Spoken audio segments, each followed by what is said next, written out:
"Excuse me, sir. Would you like help with your bags?" The kind waitress had her kindness rewarded the next day.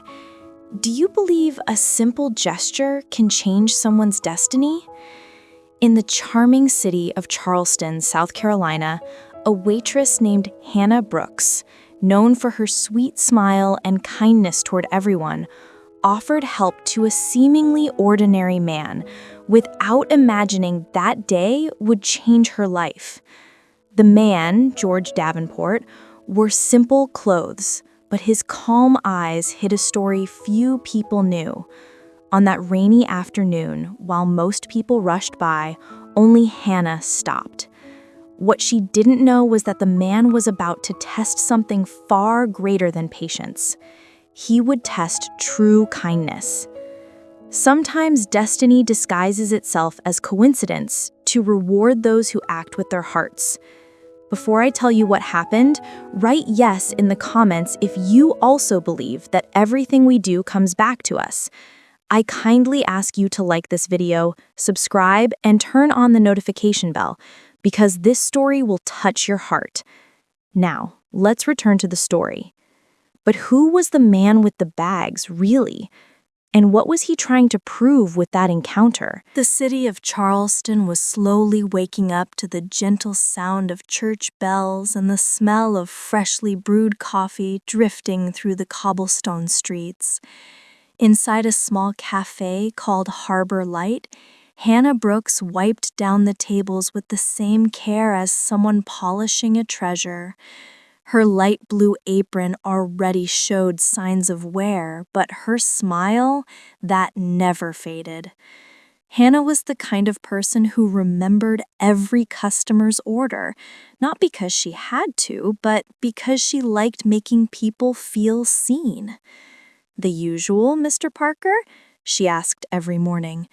And the elderly man would smile and answer, "You're the only one who remembers." Her life was simple. A small apartment behind the cafe, tight bills, and postponed dreams. She had lost her parents early and since then had learned to find beauty in small things. A sunset reflected in a shop window, an old song playing on the radio, a sincere thank you from a customer. But that day, something felt different. The sky was heavy, and a gentle rain had begun to fall. The once busy streets were now emptying, and Hannah watched people rushing by under their umbrellas. That's when she saw him. An elderly man with white hair, wearing a simple suit, tried to balance several grocery bags while fighting against the wind. The plastic handles were already beginning to tear.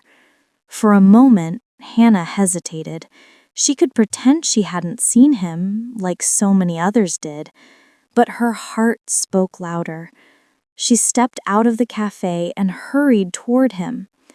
"Sir, would you like help with the bags?" she asked with a smile. The man looked at her in surprise, as if he wasn't used to kindness. "Thank you, young lady. I don't want you to get wet." "Oh, don't worry, I'm already soaked anyway," she replied, laughing. They walked together for a few meters until reaching a black car parked at the corner. The man opened the trunk and placed the bags inside carefully. "Thank you so much, Miss Hannah Brooks." "Pleasure to meet you, Hannah. George Davenport." He extended his hand with a discreet smile. But his eyes carried something deep, almost mysterious. Before leaving, he watched the young woman walking back to the cafe, still under the rain, and murmured to himself, "Very few would have done the same." Hannah, on the other hand, didn't think about it again. To her, helping was natural, a choice of the heart, not for reward. But destiny, silent and unpredictable, was already beginning to move its pieces. That night, while closing the register and turning off the cafe lights, Hannah still remembered the polite man and his calm gaze. She didn't know it yet, but that simple gesture had just changed the course of her life. The next morning, the sun returned shyly, as if apologizing for the rain from the day before. Hannah arrived early at the Harbor Light Cafe, her hair still damp and her apron freshly pressed. The aroma of fresh coffee and cinnamon bread filled the air, and she felt at peace in that little refuge that had become her second home. The usual customers arrived little by little: the mailman, the lady who read romance novels by the window, and the students rushing to class. Hannah served each one with care, asking about their day, smiling sincerely, as if each person were the most important at that moment. But something caught her attention. A man outside the cafe, sitting on a bench, hunched over, shivering from the cold. His clothes were wet, his expression exhausted. He watched the movement inside through the window, too timid to come in. Hannah paused for a moment, holding her tray. She could ignore him, pretend she hadn't seen anything. After all, the shift was busy, and the manager didn't like her getting too involved with strangers. But Hannah's heart was stubborn. She grabbed a cup of hot coffee, a slice of bread, and a clean napkin. "Take it out of my paycheck, okay?" she told the cashier before stepping out. The cold air wrapped around her as she opened the door. She approached the man slowly so she wouldn't startle him. "Hi, would you like some coffee?" she asked gently. The man lifted his eyes, surprised. I don't have any money, miss." "I'm not selling it. I just want you to warm up a little." He accepted hesitantly. His hands trembled as he held the cup. "God bless you," he murmured with a rough voice. Hannah smiled. "He already has, by giving me the chance to meet you." She stayed there for a few minutes in silence. She watched people walking by quickly, avoiding eye contact. To Hannah, that small gesture was worth more than any tip. It felt as though the world had paused, just for a moment, to remember what truly mattered. When she returned to work, the manager was waiting with a stern expression. "Hannah, I've told you before, this cafe is a business, not a charity." She lowered her head, embarrassed. "I'm sorry, sir, I only wanted to help. Wanting to help doesn't pay the bills." Even so, she didn't regret it. Inside her, there was a quiet peace, the feeling of having done the right thing, even when no one applauds. Later, as she finished her shift, Hannah looked out the window and noticed the man was no longer there. Only the empty cup remained on the bench, with the napkin neatly folded beside it. She smiled softly, not imagining that someone else, somewhere nearby, had been watching everything. A black car was parked just a few meters away. From the passenger seat, George Davenport watched in silence, the same serene gaze, now with something more: admiration. He whispered to himself, "She doesn't do good for appearances. She does it out of love." And in that moment, George made a decision that would change Hannah's future forever. The next day, the movement inside the Harbor Light Cafe was busier than usual. It was Saturday, and tourists filled the streets of Charleston. The sound of clinking cups mixed with lively conversations and the smell of freshly ground coffee. Hannah tried to keep up with everything, balancing trays, smiling, apologizing for delays. The manager, Mr. Martin, watched her every step with a critical eye. He didn't like how involved Hannah became with customers. He thought too much kindness made a bad impression.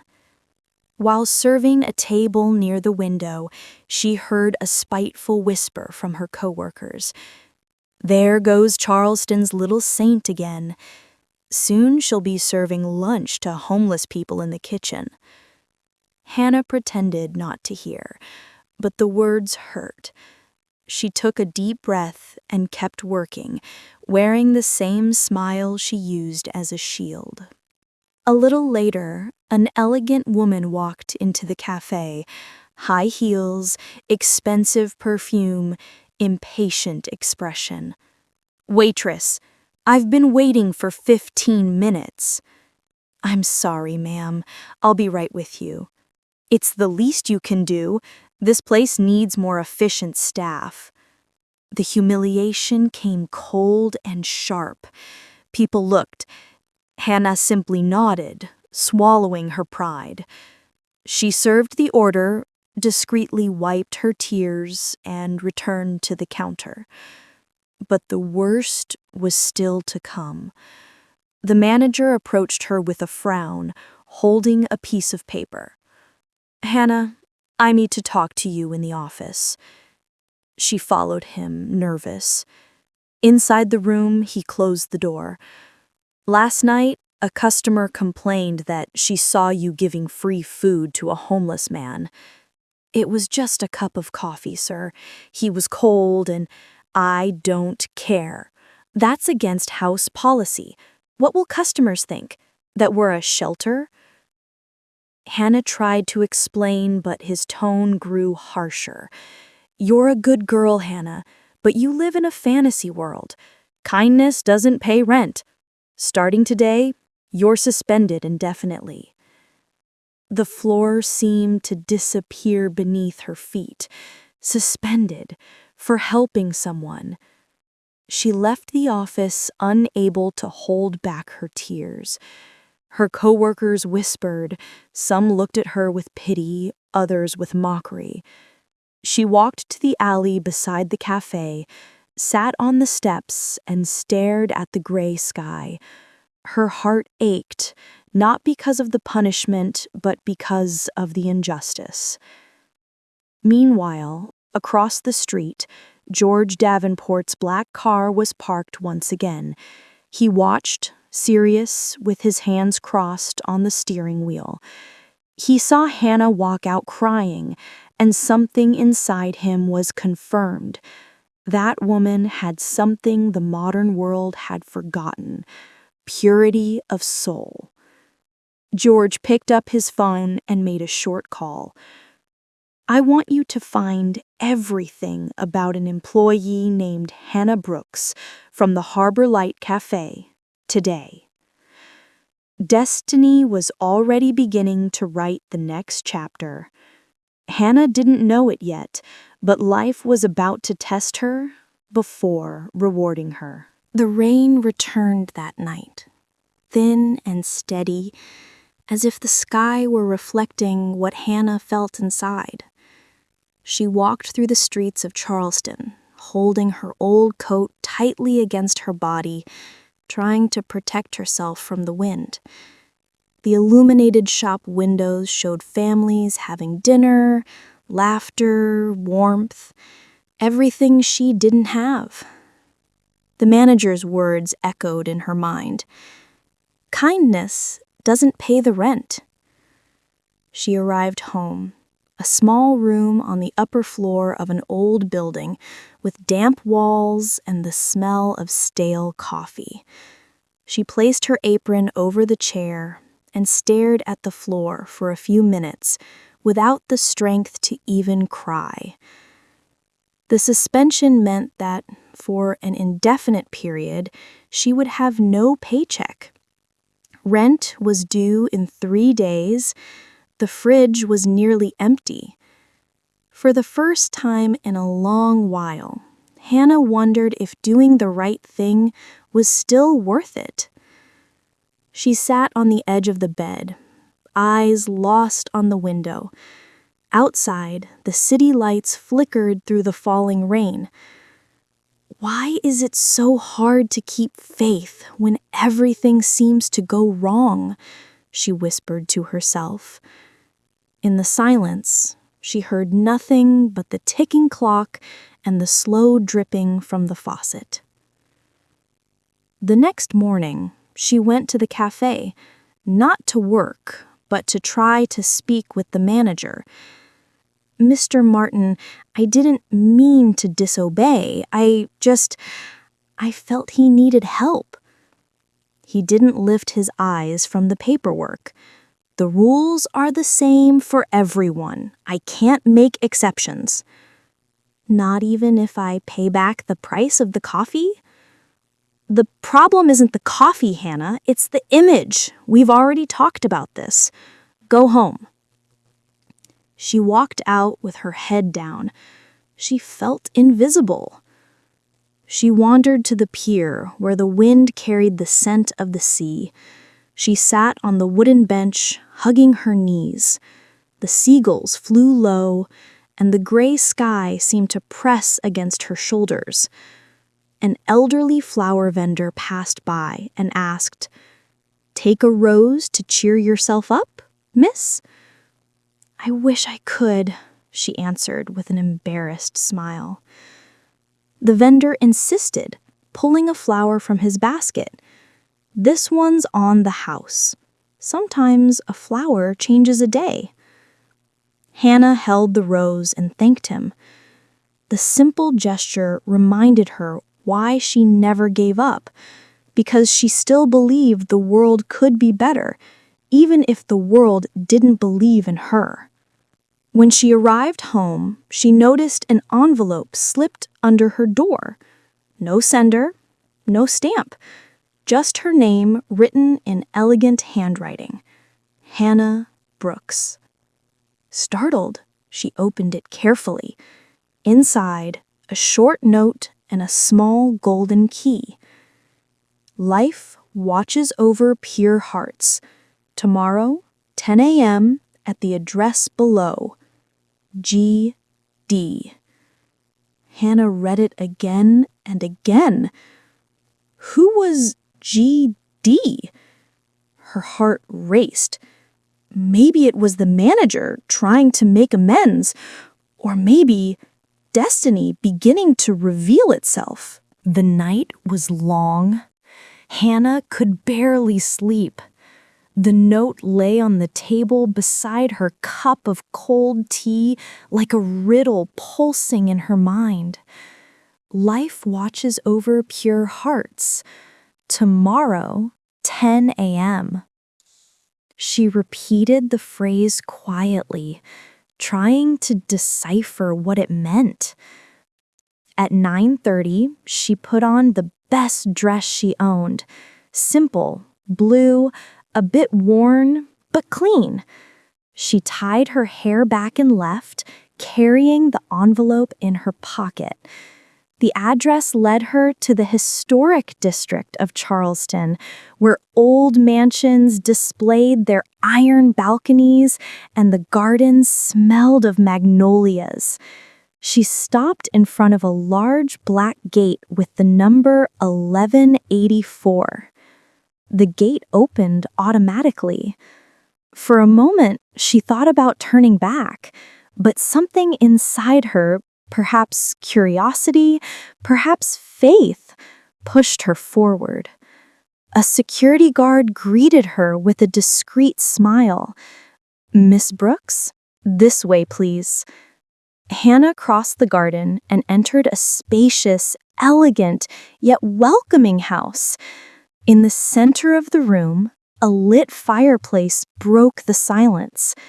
There he was, George Davenport. He stood up slowly, leaning on a wooden cane. "Hannah Brooks, I'm glad you came." You were the man with the bags," she said, surprised. "Yes, and you were the only one who stopped to help." Hannah didn't know what to say. "I'm sorry, I don't understand the reason for this invitation." George smiled with that same serene look she remembered. "I have a habit of observing people. I've always believed character reveals itself through small gestures. Yesterday, I saw you offer coffee to a homeless man, even knowing it could get you in trouble." She lowered her eyes, embarrassed. "I just did what felt right." And that is exactly why you're here. He walked to a table and picked up a folder. I own a small chain of restaurants in Savannah. I'm opening a new branch there in Charleston. I need someone to manage it, someone trustworthy, someone with heart, and I want that person to be you. Hannah's eyes widened. Me? Mr. Davenport? I'm just a waitress. You were. Now you'll be a manager. Believe me, Hannah, kindness is the best resume anyone can have. The tears came without warning. I don't know what to say. Just say yes. He extended his hand. She shook it, her hands trembling, her heart racing. George smiled.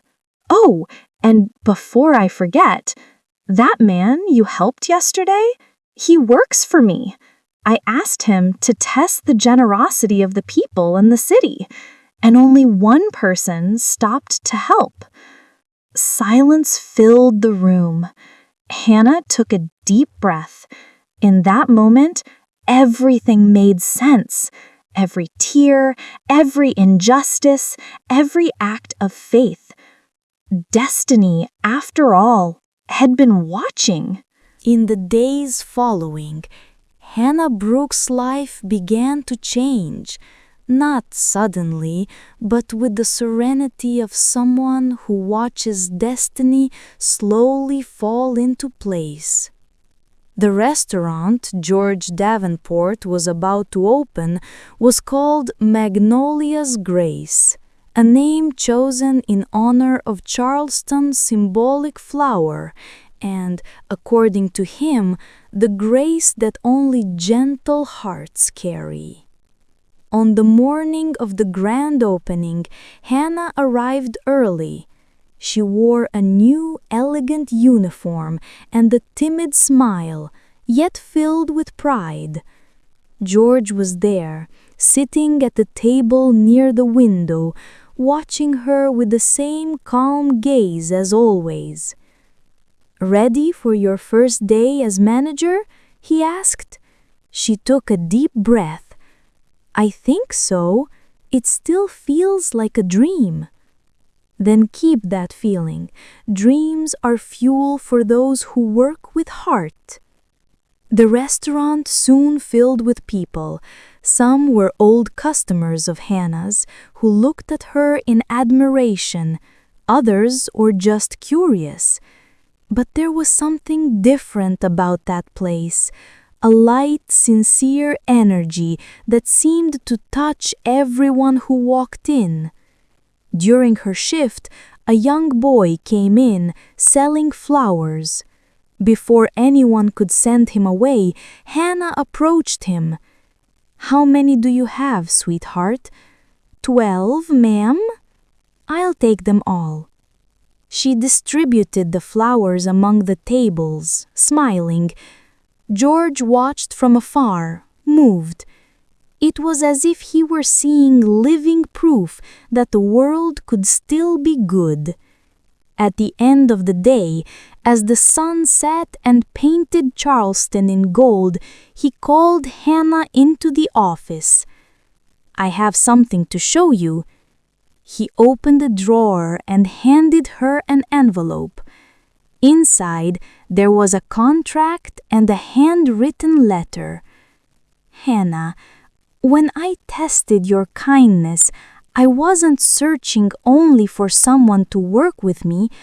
I was searching for someone who reminded me that it's still worth believing in people. You didn't just pass the test, you transformed it.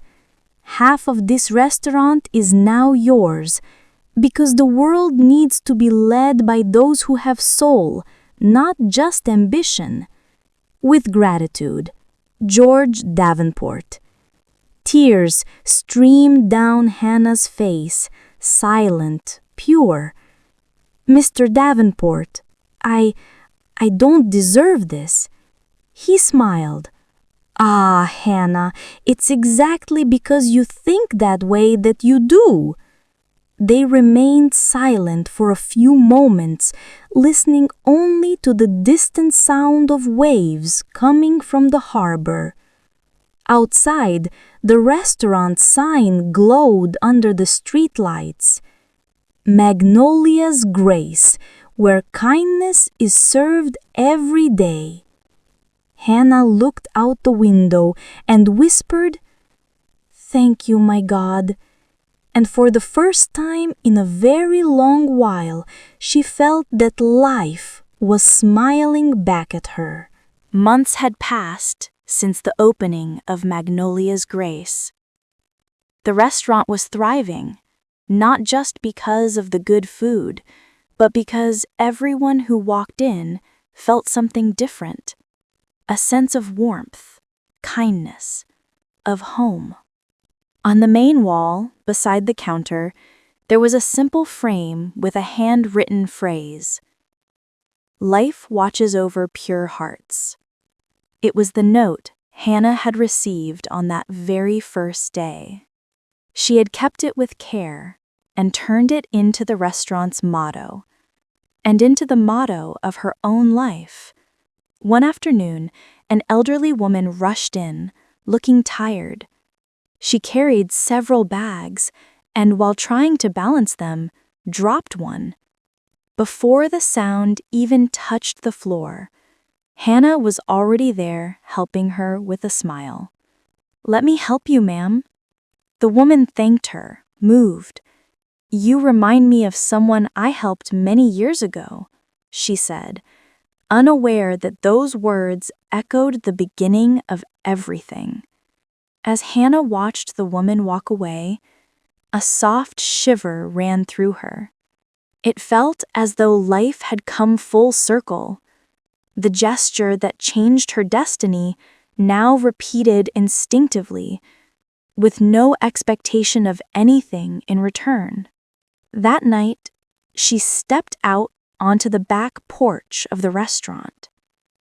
Charleston slept under the glow of golden lights. The wind carried the scent of magnolias and the distant sound of the sea. She looked up at the sky and whispered, "Thank you, Mr. Davenport." Time had passed, but the lesson remained, that true wealth does not lie in what you have, but in what you give. And as the illuminated sign reflected in the window, the words seemed to shine brighter than ever.